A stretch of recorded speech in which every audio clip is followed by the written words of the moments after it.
Hello everyone, it's Niz, and this time around I'm going to be reviewing an RPG that's a little different from the type of stuff I usually look at. Nothing new, mind you, but a bit of a breath of fresh air. This review is going to be on Bug Fables, the Everlasting Sapling.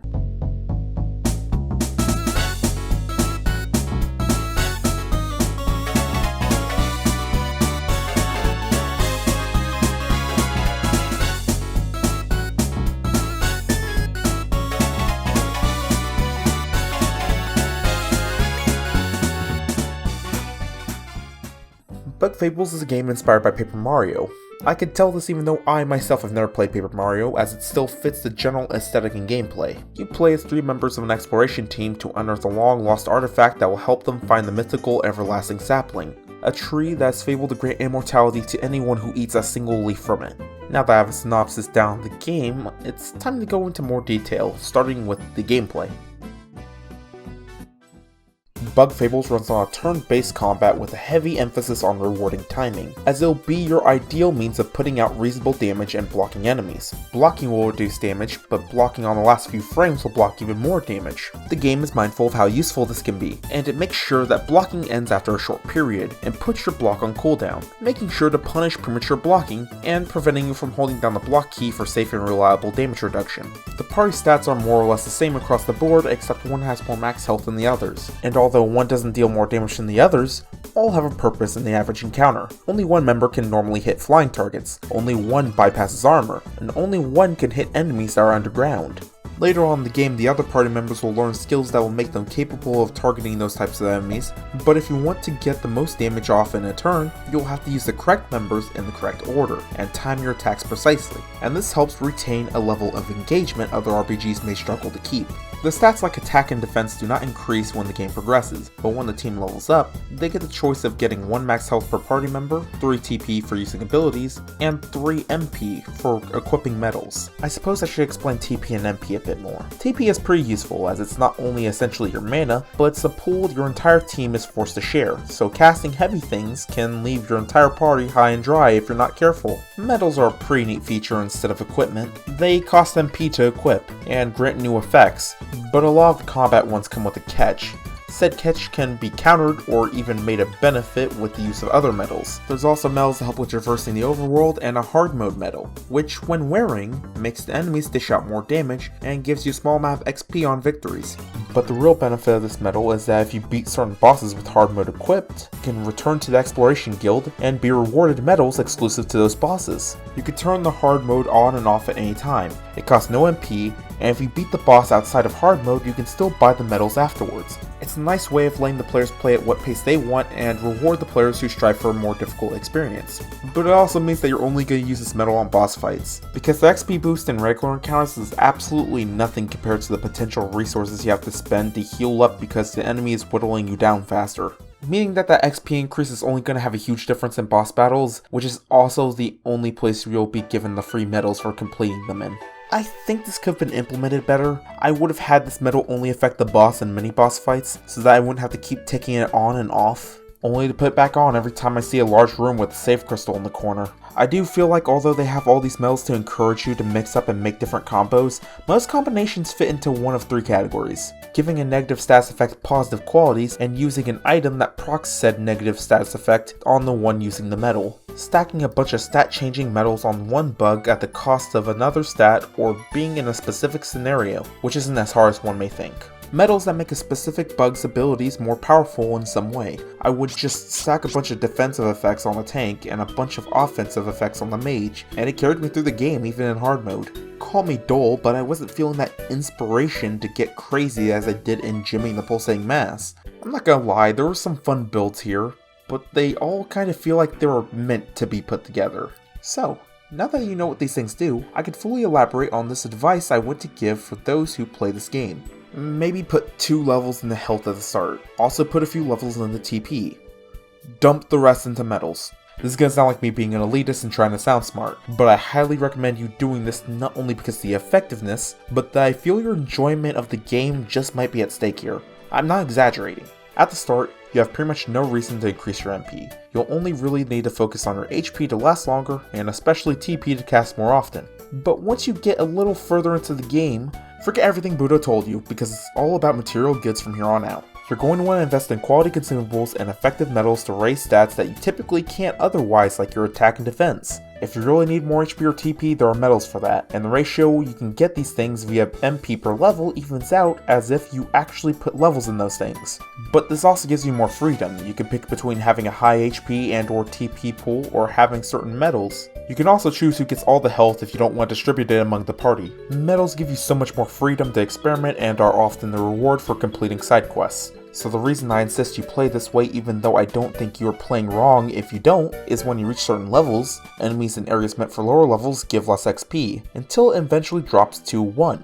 This means that once you reach certain points in the chapter of a story, it's pretty much impossible to grind. There's also a level cap of 27, and it is impossible to respec your skills until far later in the game. So in review, put as many levels into metals as possible, always make meals instead of eating raw ingredients. Oh, and always remember to put as many berries as possible in the bank. The interest rate eventually doubles. These are things you're going to want to know so you don't end up getting completely pounded in the dirt a few chapters into the game, and honestly, the level up system is the greatest offender because if you spec into the wrong things, the game can become more dull and unintentionally more difficult. And it would have done better with having a service to respec your skills that isn't near the end of the game. I mentioned the consumables earlier, so let's talk about the crafting system. Your base items are not that powerful and are usually ineffective in the later experiences due to how little you might get out of a member's turn. So finding out which ones you can mix is ideal, as it can amplify and or mix effects of some items, making it easier to utilize them. But this means you're going to have the wiki tab open because an incorrect combination when making a dish will result in a meal that is, for all intents and purposes,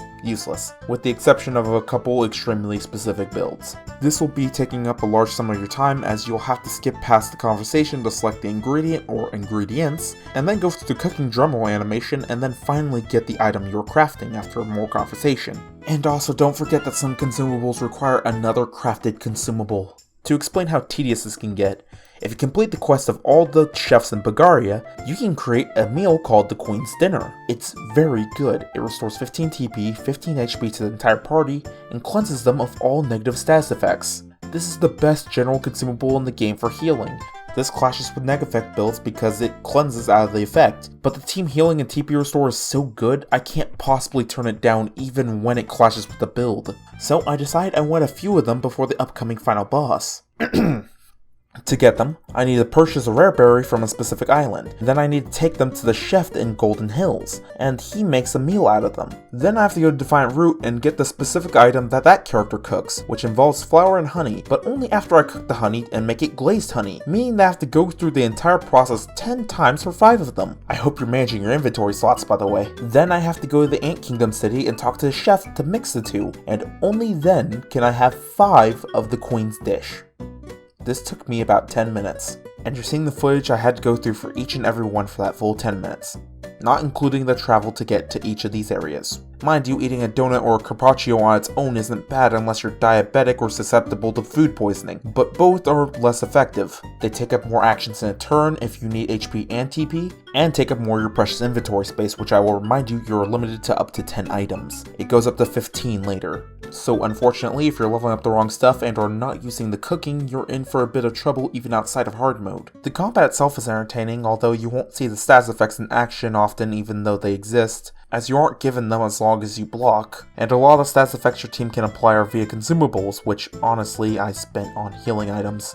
The game also has a pretty solid amount of side quests, but the rewards are very mixed. Some will give lore books, some will give berries, which at the start of the game are very useful, but most will give you medals, which often vary in effectiveness based on your playstyle. For example, with the way I was running the game, the medals you get for beating one of the tougher mini-bosses in hard mode was practically useless, while the one you get for finding some bug's hat is the best possible medal I could get.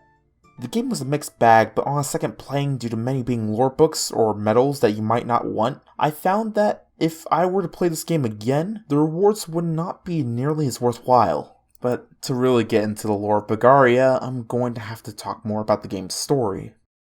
The story begins itself by explaining how there is an artifact called the Everlasting Sapling, stating that one who eats a single leaf from it is granted immortality. The first queen of the Ant Nation, Elizant I, encourages the searching of this artifact. Age has taken her, and Queen Elizant II arose with a new idea. Instead of asking her servants to look for it, she would utilize a guild of freelance adventurers created within the colony. Their experience and bravado would be rewarded handsomely should they succeed, and not at the cost of the colony. The story follows the adventures of Kaboo, Vi, and Leaf, the adventure group of Team Snakemouth. But before we go over the party, it's important to go through the actual story.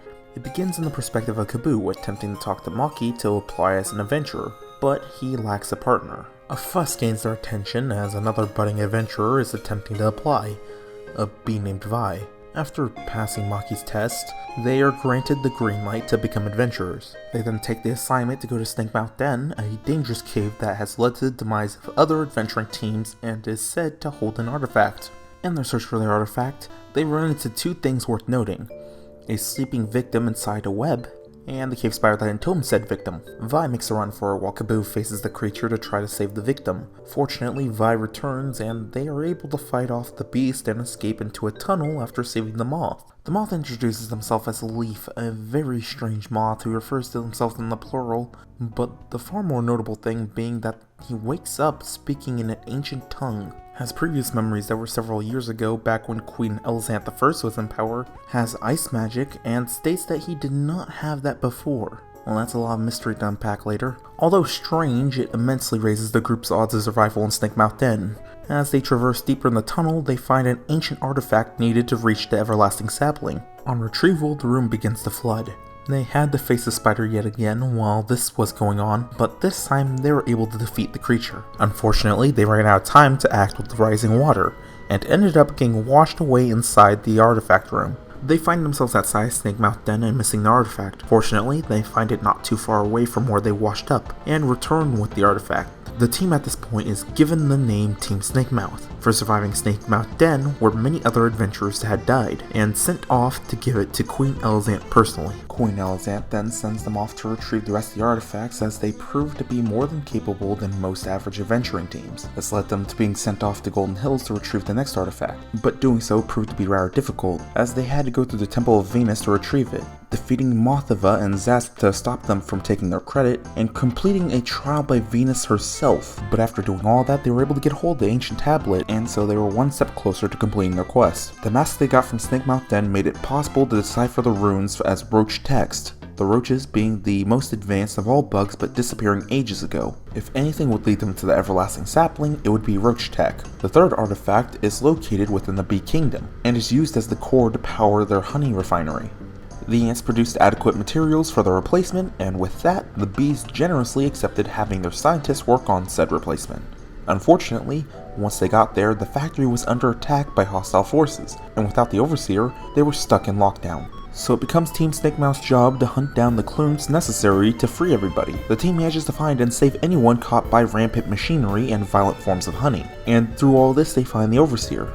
Once they reach the core room, it is revealed that the security inside is also malfunctioning and on high alert, and Team Snakemouth is in charge of putting it out of commission. They manage to retrieve the artifact and have it replaced with a substitute, but concerns begin to go on the rise as they have seen Wasp scouts spotting outside the Ant Kingdom, and some worry that this sabotage was somehow also their doing. Once they return with the final artifact, it is revealed the set is not complete. This mechanism is merely half of the device. A scouting team from the desert returns to reveal that the mayor of Defiant Root has information on the whereabouts of the second half, and Snakemouth is sent there to gather the information and continue from there. Their informant reveals that they have to go through the desert and retrieve the key to an ancient roach tomb that was retrieved by a camp of bandits. Once they do, they can speak with one of the bees in the science team to retrieve the Heaven Key. When put together, they can access an ancient castle that used to be ran by the roaches. On entering the camp, the team was captured. They face off with the leader of the desert bandits, who were hired by the Wasp Kingdom to put a stop to Team Snakemouth. Since they had given him mercy, the bandit leader lets them leave with the Earth Key, and in promising to assist the bees in their research by finding more artifacts with their investment, they handed over the Heaven Key. On their journey to the sandcastle, they were attacked by a giant scorpion. Although they were able to defeat it, Leaf suffered a surprise attack by the creature and had nearly died in the impalement. It is also revealed that Leaf isn't your normal bug. Leaf has memories of voices from the past, and it begs more questions of the inconsistencies in their memory. Zasp from Team Matava saved their life as thanks for their assistance in the bee factory, and then departs, leaving Team Snakemouth to finally unravel the secrets of the sandcastle. The place was definitely Roach tech, as advanced as it was ancient. It was even using cryokinetic magic, awfully familiar if you ask me. Traversing the temple, they find an ancient roach being preserved by magic. It spoke in the same language Leaf had on first being met. It used cryokinesis as well. Leaf demands answers from the being after they defeat it, only for it to be engulfed in the sand, and for him to take a strange gem left behind. In the next room, they find the second half of the final artifact and prepare to return with the full set. The Ant Kingdom was under attack by the Wasp Kingdom, no longer satisfied with indirect sabotage and scouting. The Wasp King had made his entrance into the throne room. He made short work of the guards and Team Snakemouth. He then prized the artifact from Leaf, but before he could take the final one from the Queen, Maki, the Exploration Guildmaster, put a stop to the raid. The Wasp King still made his exit with half of the final artifact, which was still a powerful piece of equipment used to power the entirety of a honey factory, which is the backbone of bee society. So one could only imagine what the Wasp would use with its power. They would have to go north to the far grasslands to reach the Wasp Kingdom and recover it. They had no hope of facing the Wasp King alone, so they were to bring Maki with them. Before doing so, however, Leaf needed answers about his past, and they were able to find such answers inside one of the openings in Snakemouth Den. They were able to access the secret roach labs residing in there with their mysterious crystal they collected from the body earlier, and were met with more zombie bugs like the others they encountered when first entering, but they were dealing with bees and beetles. They traversed the ruins of the lab and learned the crystal they frequently come across preserved the data of their past. The roaches discovered this first, but didn't deem it true immortality, and began to research into alternative methods. One thing they were researching was a creature to place inside of bodies. This produced the zombie ants seen previously, as well as the zombies and zombeetles that are seen in the facility to this day. Through more searching, they learned that the parasite is a powerful catalyst for magic, and they were trying to find suitable hosts to contain this magic.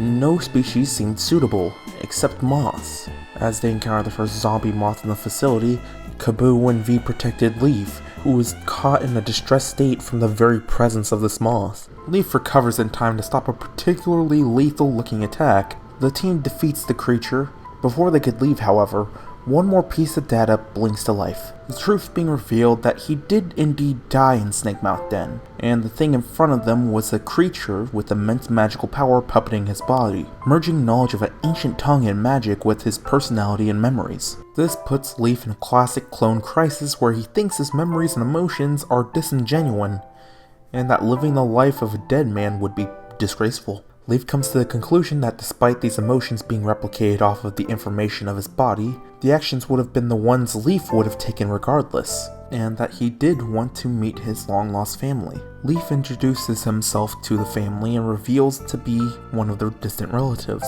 The family accepts Leaf with open arms and invites the group for a free meal as they catch up. Experiencing his life, he had felt a sense of familiarity. He was comfortable in who he was, and had deemed that he really was the moth that went missing all those years ago. Vi also had unfinished business. She spoke with her sister in the Hive, a rather popular artist.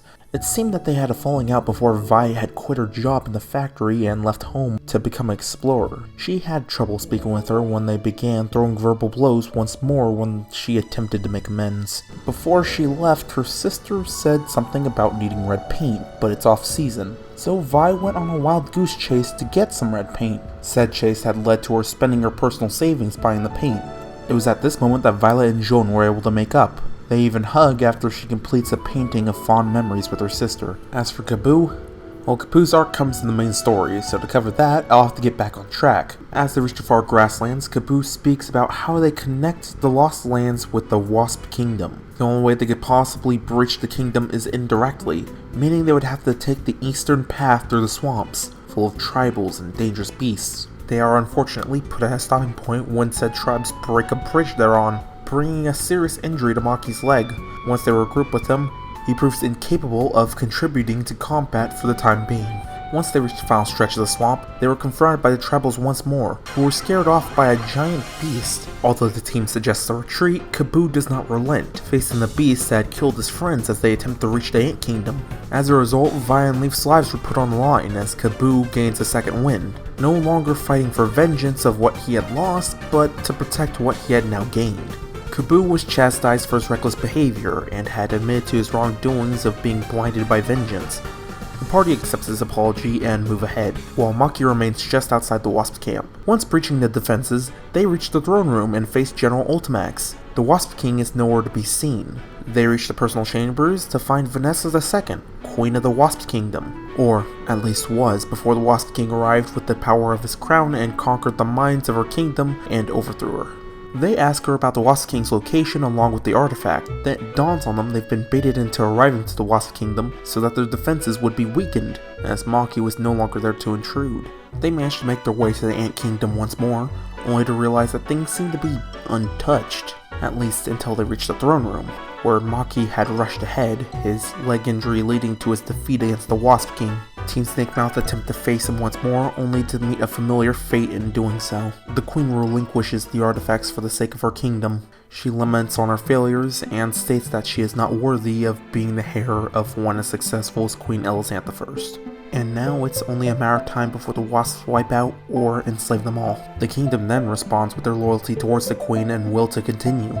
The Queen doesn't accept these kind words and reveals that she was after the everlasting sapling, as her mother is not dead but merely preserved, and that the sapling is her only chance to bring her back for a second golden age to bug kind. Team Snakemouth insisted to the Queen that they must face the Wasp King, as his intentions would without a doubt be far more wicked, and there's absolutely no way of saving the kingdom unless they stop him. They conclude from the research on the artifact that the sapling is in the Giant's lair, a towering structure of steel and wood that has been inhabited by the previous rulers of the land, the Giants. But to reach such a place, they need a boat, and for that, they would have to reach the Termite Kingdom, the most technologically advanced of all the bugs, and negotiate with them for their submarine. They successfully inspire the Ant Queen, and Team Snakemouth, with her assistance, travel through the Forsaken Lands and reach the Termite Kingdom.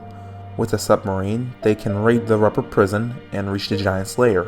But they would not be persuaded by the Ant Queen's words alone. To prove how powerful the Wasp King must be, they wanted to know how powerful Team Snakemouth was, and to prove their mettle, they went to the arena, and rose victorious. The termites conclude that if the Wasp King can handle Team Snakemouth on his own, they wouldn't want to risk facing him and his kingdom now, let alone if they were able to get a hold of something like the Everlasting Sapling. So they gave him access to the submarine.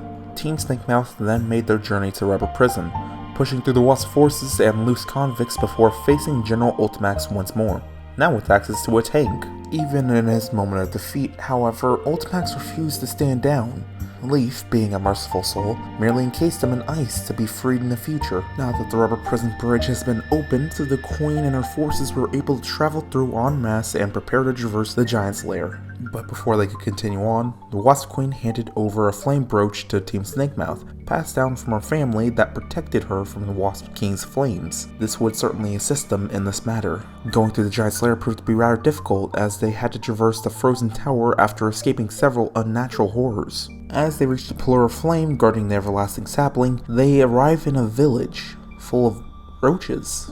Their species not entirely wiped out, it seems. The Wasp King made his way past the Guardians as they faced the Wasp forces. When confronted on their intentions of using the Everlasting Sapling, Queen Elizantha admits that she used to want it to bring back her mother, but now she decided that she wants it destroyed. The Tales of the Everlasting Sapling has had the land benefit with exploration teams, and had given the Ant Kingdom its greatest strength. But the legends have also attracted much less positive forces to wreak havoc all across Bulgaria. She finally gains the confidence to lead on her own, saying that her mother would be proud. The Elder does not accept this. Despite thinking the Wasp King is mad, she is even more disapproving of the Ant Kingdom destroying the legacy of their now crumbled civilization. The team confronts the Elder, Leaf reveals what they had discovered from the laboratory, and he begins talking about his past and how the sapling has only caused trouble, and that even back in Leaf's lifetime, the roaches were doing immoral experiments just to achieve a fragment of its power. Due to the roaches' isolationist behavior, the word of what they did had not spread to the distant travelers. This was news to the Elder. With this outsider insight, the elder family is persuaded to let them through to destroy the sapling, and for the remains of the Roach Kingdom to be free of guarding it, and to be able to travel Bulgaria again. They pass the pillars and face off against the Wasp King for the third time, but this time the flames have no effect on them. It is then revealed to him that they are carrying the flame brooch, and the fight ensues without his most powerful attack. He was defeated, but refusing to accept his loss, he caught the team off guard with a bomb and opened the case of the sapling, which was to their surprise wilted. Despite the impossible occurring, the everlasting sapling being devoid of life, he ate the remaining fruit on the tree, and gained immense power. He then destroyed the sapling, and fought Team Snakemouth with his new immense power, and with the help of the artifacts. Even then, he found himself defeated, and the power of the sapling overtaking his body as it morphed him into a tree. Said tree held no power or magic, but some had suggested to strike it down just in case. The Queen decreed to let it remain as a warning of arrogance and greed. With the roaches leaving, and the tale now concluded, no more would lose their lives in the name of the sapling. With their journey complete, the Ant Kingdom and Team Snakemouth were able to go home. Now that all of that's covered in detail, I'm going to take a closer look at the plot.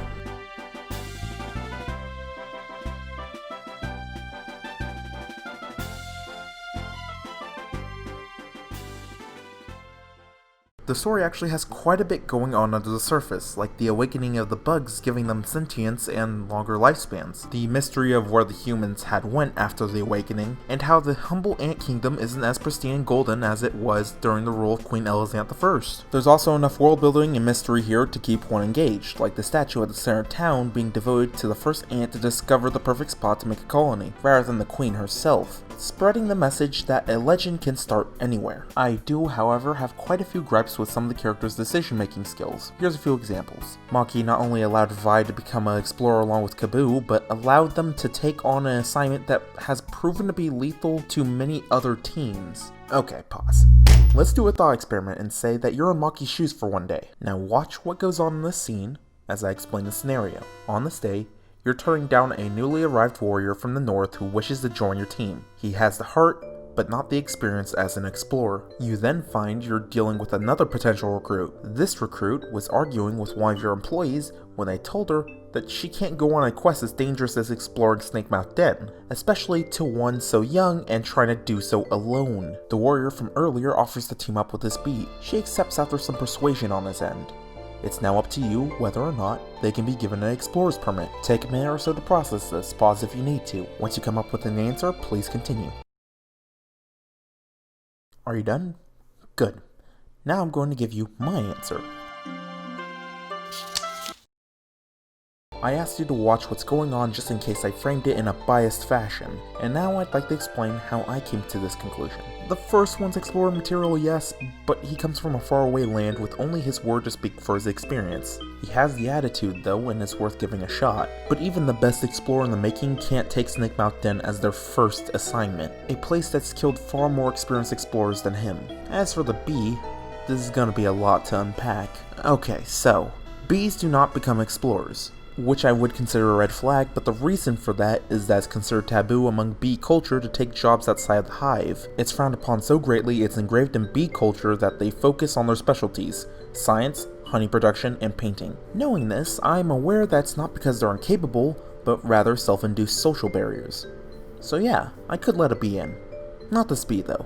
This bee is young and inexperienced. This bee came in with a lack of cooperation where she had argued with one of my guild workers. Doing so because she knew so little about exploring, it didn't occur to her that she needed a partner, something that the foreigner from earlier seemed to be aware of. She then proceeded to talk down to who would now be her partner if she was accepted. The Explorer Guild has teamwork be the foundation for it to function, and she lacks it. This bee is also overconfident. If she wasn't stopped, she would have tried to enter Snakemouth Den alone, where she would have, without a doubt, chicken out or die. Giving her the permit would give her the jurisdiction to enter such a place. I have little hope of her fending for herself with no experience and an unconventional weapon. If I were to say yes and she would die in Snakemouth Den, taking a potential hero with her, which would have happened if there were no outside forces at play, I wouldn't be able to cope with the guilt of making such an irresponsible decision. Even if I didn't care about either of them, a decision like this would be another strike at morale, as the Den takes another team's life. It would also be a blow against the guild's reputation. They'll let anyone in and let anyone die. Even if I somehow didn't care about any of that, why am I the guildmaster at this point if that's the case? But if I didn't, I would still probably care about the rippling effects that this would have on bee society. No, I'm not kidding. A whole species of potential adventurers would be removed because of this mistake. Howard, do you remember Vi? Of course I do. I asked her to pass me a box and she threw it at me. Yeah, and she quit? Good riddance. Yeah, she went off to the Ant Kingdom. Turns out she became an adventurer? What? I know. She signed up for the Explorers Guild. And Eric, do you realize how big this is? Hold on, I'm not done. No, screw Vi. This isn't about her anymore. This is about our species. Think about it, man. For generations, we've done nothing but honey production, art, and science. Well, we can do more than that. I know we can do more than that. If Vi, of all people, can find a place out there, who's to say there's not a spot for us? We don't have to carry boxes and fix droids for the rest of our lives. We can do whatever we want. Screw what people think. The sky's the limit. Howard, what? She died on our first mission. Oh. Huh. I guess I better learn my place then. I guess. I think I've made my point that I feel Maki's decision completely contradicts the depiction of the guild being mindful of their members as well as competent. I was also caught up on the actual adventure in Snakemouth Den. First thing that seemed strange was going over Leaf's story. Leaf's life was at a complete different period, several years ago even, back when the roaches roamed the land. So the creature inhabiting Leaf's body had remained in him, and the body had remained dormant in the spider's web for years without any form of decay. Also without the spider devouring it, at least that's what I got. The timeline for it all is rather confusing. There's also the issue of Snakemouth Cave having the absolute worst trap system, where the adventurers fail to escape the trap, and they're washed up outside the cave unharmed with the artifact a few feet away from them. It takes a while before I can think of anything in the story that becomes that objectionable though.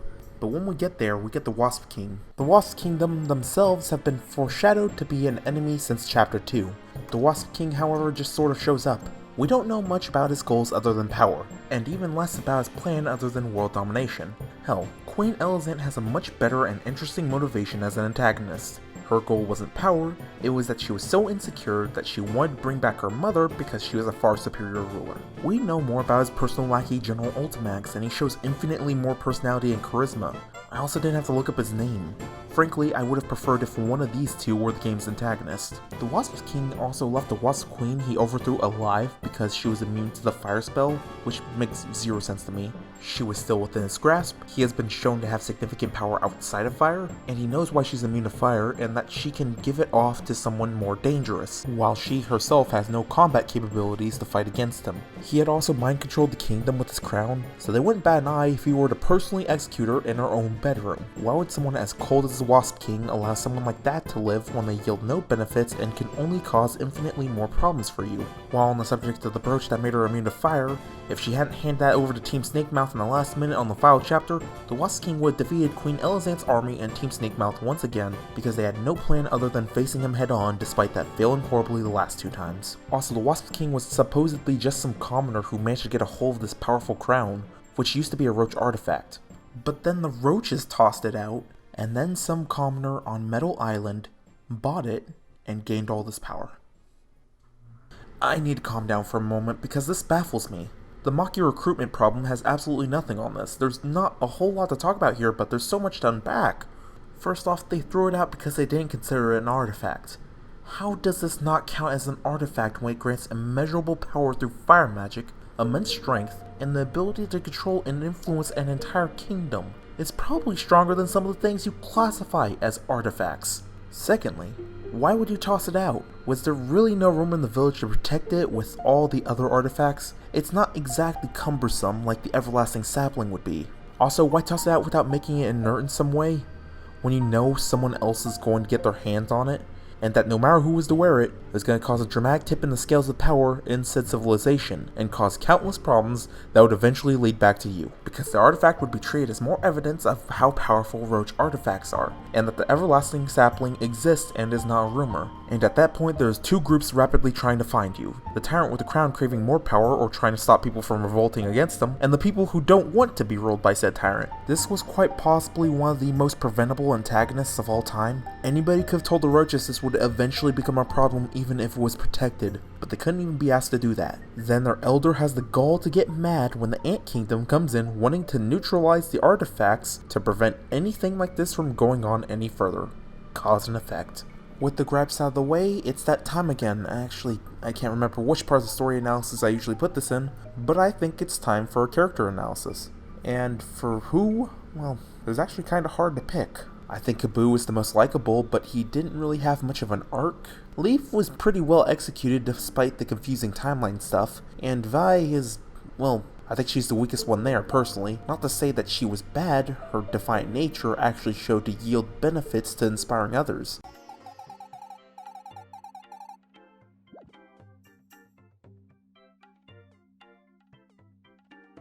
But this time my character highlight isn't going to be on a main character, but Queen Elizant II. When I first saw the Queen and heard about her reputation, I was certain that she was going to be a villain. Queen Elizant II is established to not nearly be as capable of a leader as Queen Elizant I, and she had a very impatient attitude. She's sort of an equilibrium between Queen Elizant I and the Wasp King. It seemed like she would stop at nothing to achieve the everlasting sapling, but we learned that her attempts to get it are to preserve her mother and bring her back to rule.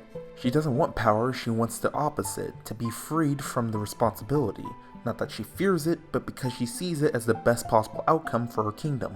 But as things continue and she sees how wicked the lust for power can be, as the Wasp King being the prime example, she learns that the sapling will cause nothing but trouble, and that she might not be what's best for the Ant Kingdom in comparison, but that she is good enough, and that they're not settling if she merely improves in her reign. She can inspire the armies, build loyalty amongst the subjects, and can be compassionate when necessary.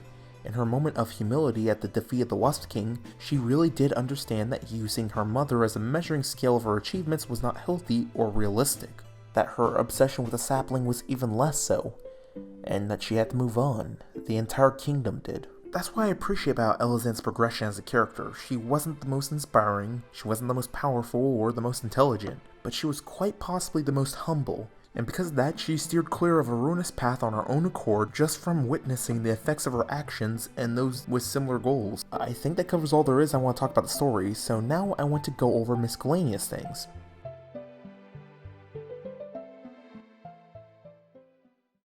You may have noticed I'm not really covering the post-game. Well, that's because from my experience, there wasn't a lot in the post-game that couldn't be done in the side quests in the main game. My favorite thing was the card battles, but that was also part of the main game. There were bits of story and resolution to a plot line in the post-game, as well as a unique boss fight, but from my experience, you can complete just about everything else before finishing the game. But that's not to say that the content is lacking. The music is pretty upbeat, the battle themes were a bit simple in the amount that there were, but overall I felt they were okay. It had an alright amount of traveling music at least. Some of the songs like Golden Hills music really did stick out to me, and in a good way. The thing that really drew me into the experience was the offhand comments that would appear in the dialogue, as they make the exchanges feel more organic. Not everything is going to be completely silent and in order, and if you catch what they say, it can be really telling of the type of person the people who spoke up are. I find the art style of the game very charming. I like the thick line work, it complements the overall aesthetic of a pop-out book.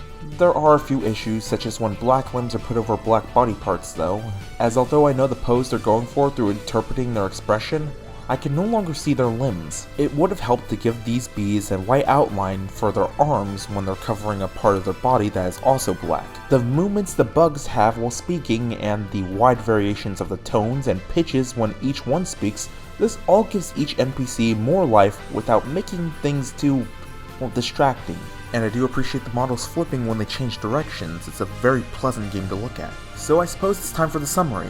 Bug Fables is an enjoyable game. The replay value is non-existent unless you want to relaunch the game using special codes that you unlock. Everything you can experience in combat and gameplay you can experience again through replay battles, and you can experience them as they were or by varying difficulties to change up strategies and respec your teams at any time to give a new idea a swing. You can even respec your teams and not add those level up bonuses so that you're fighting enemies at certain levels. You can do this as much as you want too, because you have more money in the bank than you know what to do with. The character development of the potential antagonist was pretty great, and I felt the world gave me just enough answers to want me to keep digging. The gameplay is pretty enjoyable, although if you don't pick your levels in a specific way, your gameplay experience can be crippled by a large section of the game. I did enjoy the game's side content. The card game they came up with was rather fun, and I'll probably open it up and play it some more even after reviewing this. So despite having a weak replay value, the game itself lets you re-experience just about anything without having to replay the game and keep a save handy in that specific area, and even lets you use strategies and systems that weren't available at that point in the game, and they even make more challenging versions of those bosses in case that still isn't enough for you. All of that is really cool.